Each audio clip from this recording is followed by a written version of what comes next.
This is part 2 of our interview about the ins and outs of Google local service ads.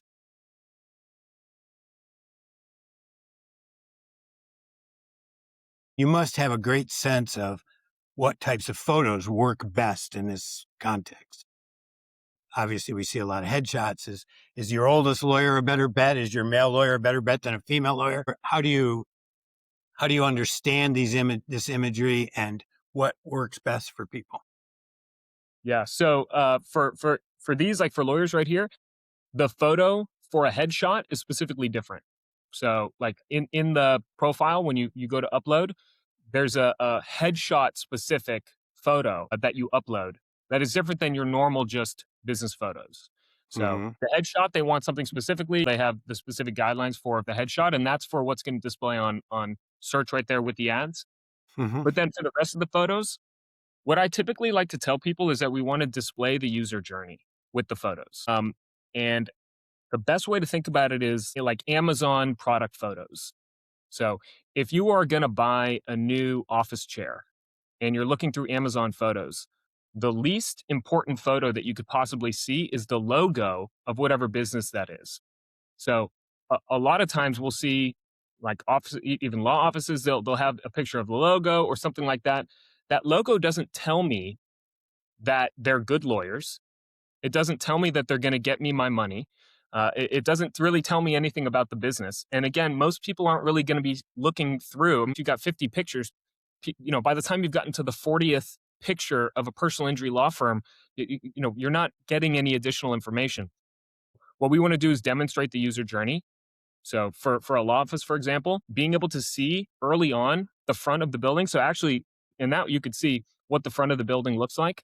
That's going to help show somebody where they park, like where the front door is, where they're actually going to be walking into. The next photo I'd want to see is like the front desk, so that I know that this is where the receptionist is. This is where I'm going to go. And then the next photo beyond that is like conference room, and then maybe down the line is the photos of the team or anything like that. So this is general advice about all GBP photos, you're saying. I mean, we're talking about LSAs, but you would give this advice to somebody just setting up a GBP. The user journey is as the guide. Absolutely. Yeah, okay. Because it's much more user behavior than what Google is looking for using their image recognition. It's much more about when people actually click on the ad, what is the difference between when people are comparing? Right? That's one thing I used to joke like with an agency before where they did pest control. And they're like, they're talking about people comparing pest control. And I'm like, people don't know what they don't know anything about pest control. So what are they actually comparing? Really, they're going to be looking at reviews. They're going to make sure that they're in their area. And they may look through a couple photos, but really that's it. And so for like home services, the types of photos that you want to see is I want to see the van in the driveway or the van parked out front. So I know, okay, they got a blue van. So in my head, that's what it's going to look like. The guy walks up to my house wearing a blue polo shirt. I can kind of picture what the experience is going to be like. I'm more likely to convert. That's the idea. So within this, obviously you've standardized around headshots. I can understand why people like to get a sense of whether that person's in their tribe or not, and a headshot close up is the best way to do it. I mean, is there advice you can provide on providing the best possible headshots? I mean, if you have 3 lawyers in the firm, should it be the oldest one, the youngest one, you know what I mean? It's like, how would one choose which lawyer to put up for Broderick, and Broderick, or whatever? That's tough. As far as why the headshot photos, like why they choose headshot versus just like on Google Business Profile where you can put any photo first, is this looks more consistent.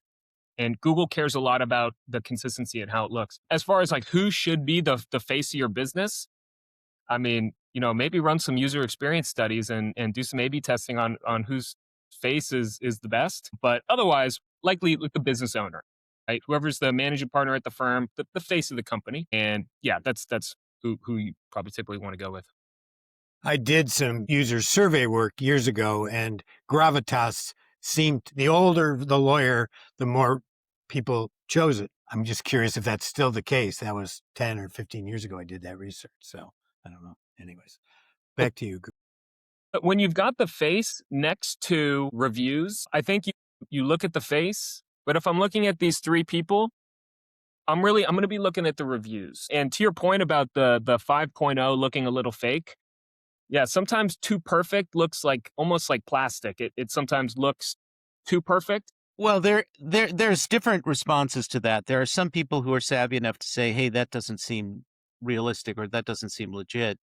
But most people don't question. I mean, based on this user research that we've done, which is quite a lot of it, most people are looking at ratings and number of reviews, and they're not doing any second guessing or reading of text. There's about a third of the audience that will go in and look at reviews, but most people don't. They just look at it at this level and they make a choice based on that. Which And does raise another question for me, Greg and Eric, which is that typically when I see these, we always see more reviews in LSAs, even though they're based on their local business, than we see in the packs. Again, another attribute that seems to drive people towards the LSAs. But I'm curious why or how that comes about. I mean, why does it happen? So, because lawyers are able to target statewide, these are likely the top performing lawyers in the state from like a reviews standpoint, let's say. Mm-hmm. But based on the Brooklyn, so the map pack is just showing you the best people who are in Brooklyn near you. The LSAs, assuming that they're targeting statewide, are showing you best lawyers in the entire state. So I think it's just more of like a sample, a difference there. just a kind of a quick follow up, and then we should probably shift into a different area. In our work with the legal vertical and personal injury in particular, there were just a lot of 5-star, 1,000+, 2,000+ reviews, which are obviously not legit or not entirely legit. And what that does is it creates a barrier to businesses that are not engaged in some sort of review manipulation, review gating, or outright fraud, because they can't get into that top group because they just don't have enough reviews, right? Or they're not hitting the thresholds. How do you respond to that? Yeah. So when you say reviews are not legit, you mean you think that they're having somebody pay a farm to generate like false reviews? No, there's a variety of ways that reviews can be manipulated, but seeing 2,000+ reviews or 1,200 reviews that are all 5 stars, not one less than 5-star review, that's just on its face, prima facie, as they say in the legal profession, evidence of fraud to me or some sort of manipulation. Sure, sure. Yeah, I think that's fair. One thing I would say to people who are like worried about competing, let's say, is that reviews aren't the only signal that are used to determine who's going to be in that top spot. Review velocity. So not just the fact that you have 5,000 5-star reviews, but the fact that you are continuing to get reviews, every day, or at least have a good. So not velocity precisely, but cadence and recency. Yes, Because I mean, absolutely. I think velocity is a signal of that Google is going to look at to flag the account. If I have 25 reviews and then all of a sudden 100 show up, that's going to be a problem, I think, for Google. They're probably going to be doing it based on some sort of baseline.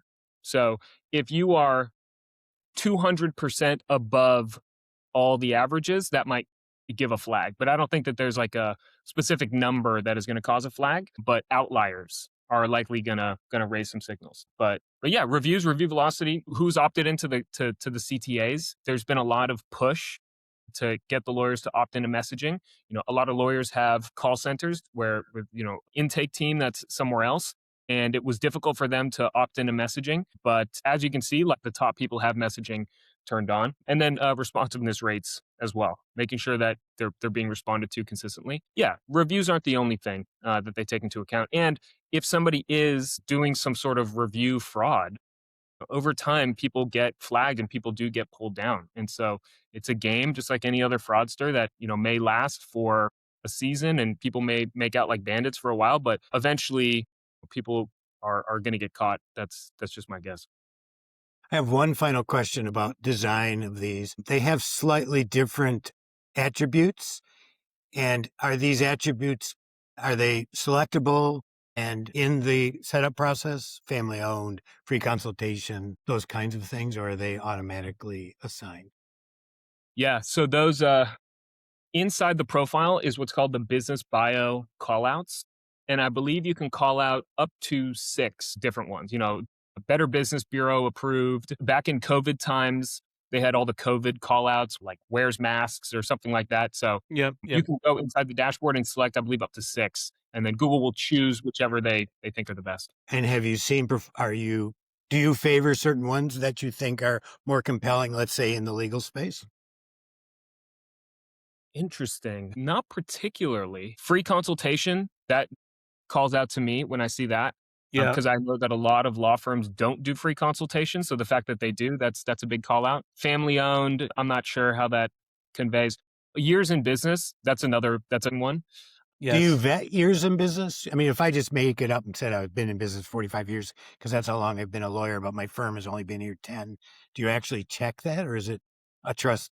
It's just that you trust that people aren't going to lie about it? Think it's probably more based on trust. At a certain point, because Google checks a lot of your documents and stuff. They do business entity background checks. I haven't seen anybody, at least I can't remember anybody who's been flagged for that before. But yeah, it'd be kind of hard to, well, it wouldn't be impossible to figure that out. But yeah, I don't think people have been gaming that too much.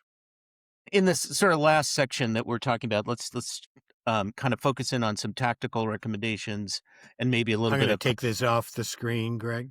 Okay. prognostication.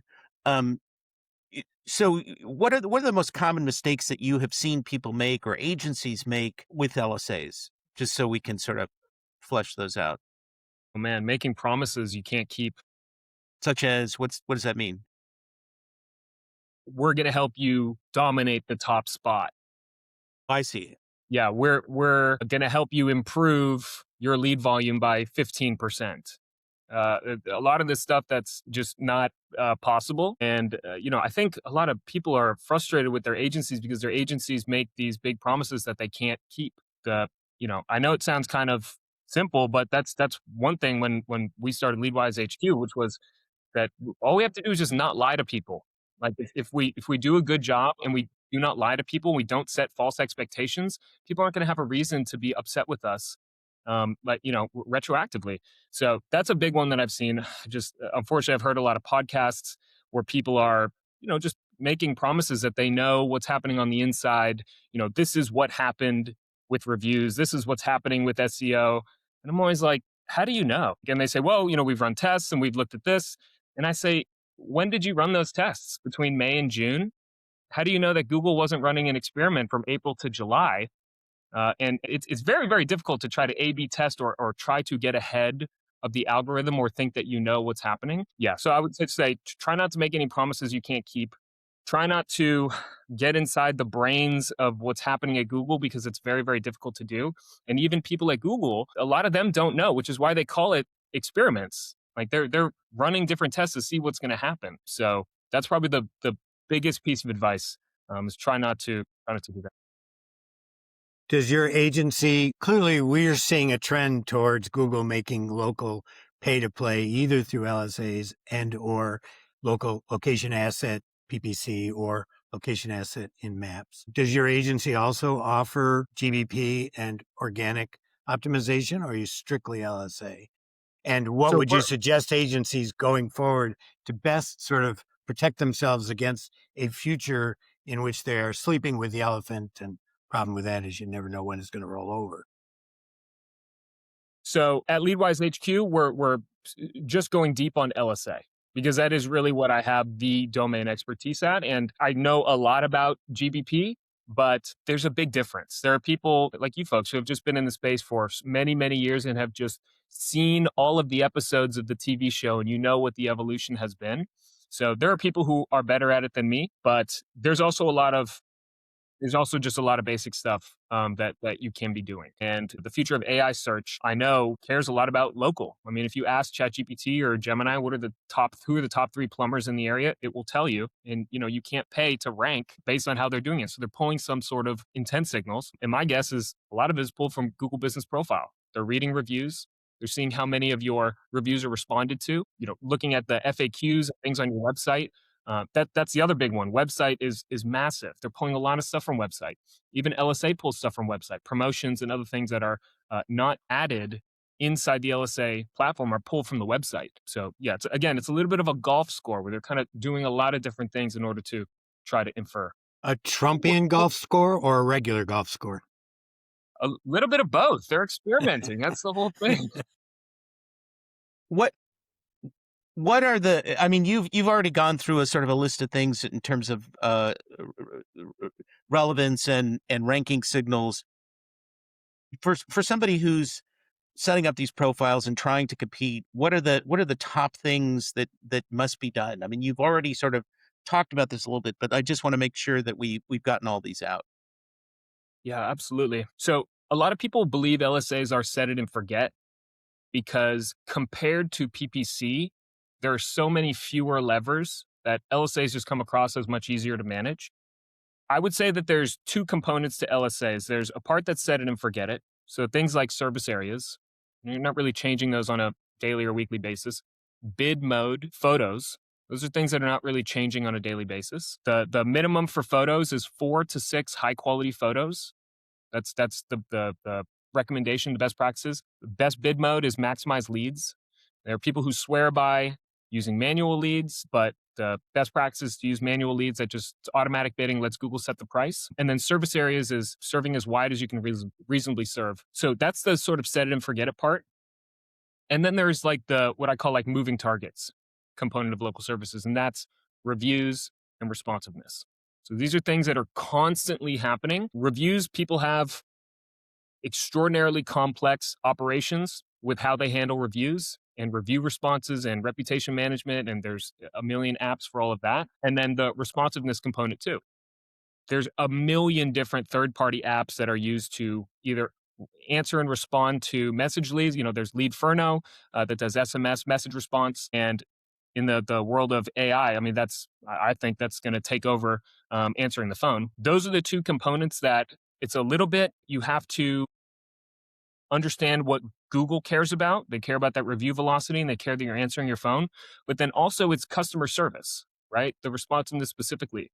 I believe I can't remember the exact number, but it is something like 40% of people hang up if they are not connected to a human in the first 30 seconds, something like that. And then 90% hang up if they're not responded, if a human is not answered the phone within the first 50 seconds, something like that. And so a lot of times when I'm on calls with people, I'll show them and we'll actually call their business, whether it's this, big enterprise business or just a mom and pop shop, we'll call and we'll actually count down how long it's taking to be connected. And a lot of people are shocked to find out that it's 1 minute or 1.5 minutes or longer until a person is actually, answers the call. So that's two important parts: the set it and forget it component, and then the moving targets that require a little bit more handholding. In those moving targets, is anything more important than the other? I mean, obviously response rate and reviews, booking information. I mean, if somebody has to prioritize one over the other, or one is found more than the other, well, do you recommend a direction there? This is one where you have to do everything. With Google Ads, you can pay your way to the top, and it's almost simpler in that sense. Which is, how do I dominate Google Ads? Well, pay the most amount of money. That's your best chance.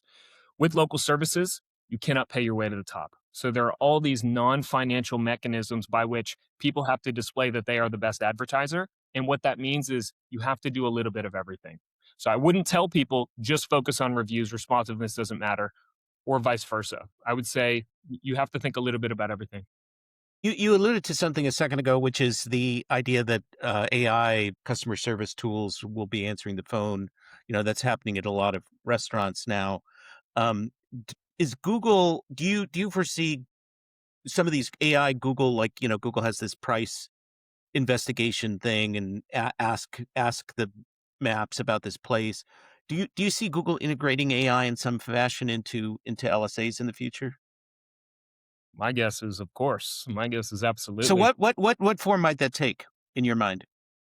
I mean, it's just natural. So let's say I want to remodel my kitchen. So I open up Gemini and I'm holding the camera right up to the kitchen and I'm saying, "Hey Gemini, I want, show me what this new countertop is going to look like, what these cabinets look like, and show me what a new stove is going to look like. Superimpose them. Let's try a few different versions and then give me a price. And then it's going to tell you, here's what the average price is, and say, great, find me somebody in the area who can do this. And it's going to go, here's 3 different people. And you're going to go, I don't want 3 different people. I don't know anything about home improvement. I need you to tell me, who should I choose? And it's going to think for a second. Then it's going to go, based on what we read on all these websites, blogs, based on all the reviews, we think that John's home improvement is going to be the best match for you. And that's going to be potentially drawn from an LSA, or that'll be an LSA. That would be my guess. That would be I my. mean, lead gen is an obvious ad model for local search, right? I mean, this kind of thing. I've got this job. Here's a practitioner. What I was asking really was about whether AI features would be incorporated into the ads themselves or behind the scenes in the ads, as opposed to the consumer scenario that you just played out.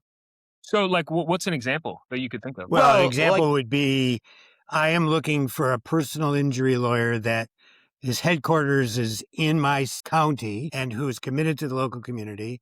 And I want somebody who has at least 20 years of experience, et cetera, et cetera, et cetera. In other that's words, the same example. well, 100%. I mean, but it isn't, in the sense that I want to constrain it geographically, and I Yes. want to see a comparison. So there's an example. You're doing that in Maps right now. You're doing it in Gemini and in AI mode. And I guess what Greg is asking is, will that immediacy show up within the current version of LSAs?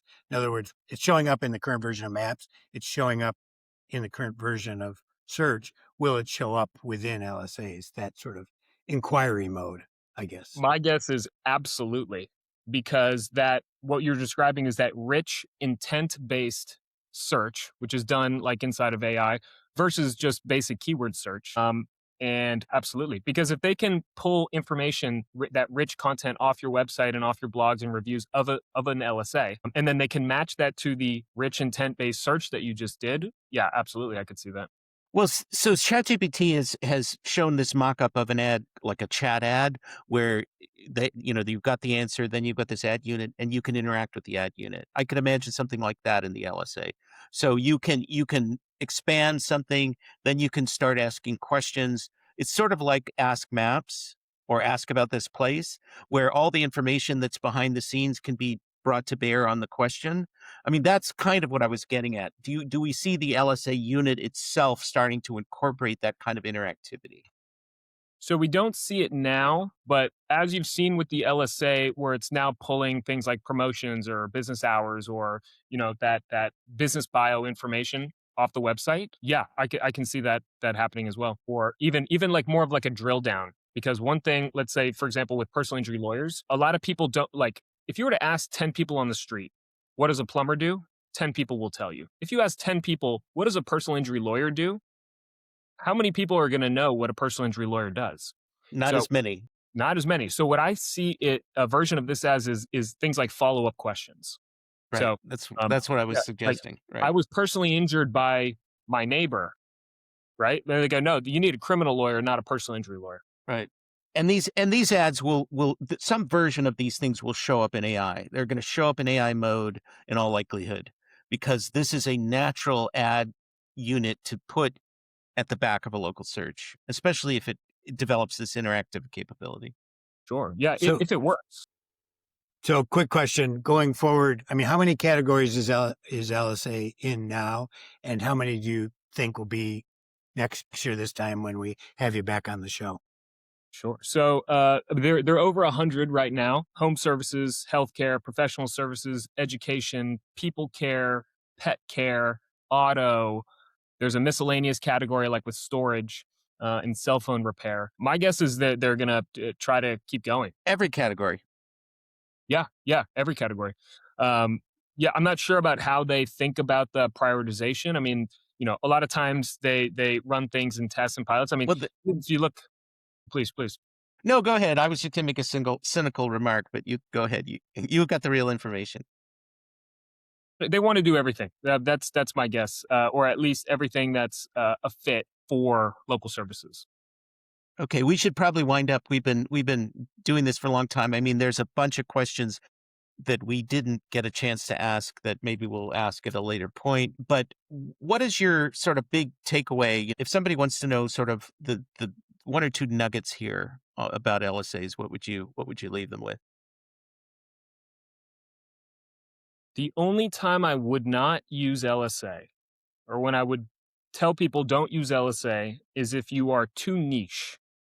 So if all you're interested in is, say, one job type of a vertical, or what you do is maybe adjacent and it's close, but it's not exactly the types of job types that you would see inside of LSA, I would say don't do it. The vast majority of, searches for any of the verticals are going to be for that broad, the general category, personal injury lawyer near me. That's like the vast majority of searches. And yeah, so if it's too niche, then I wouldn't say that. Otherwise, one big piece that we would get from people is, especially from personal injury lawyers, is they would say, "Hey, I just got a phone call for a dog bite. We put on our profile, we don't do dog bites. Why did Google send me this and why did they charge me for that?"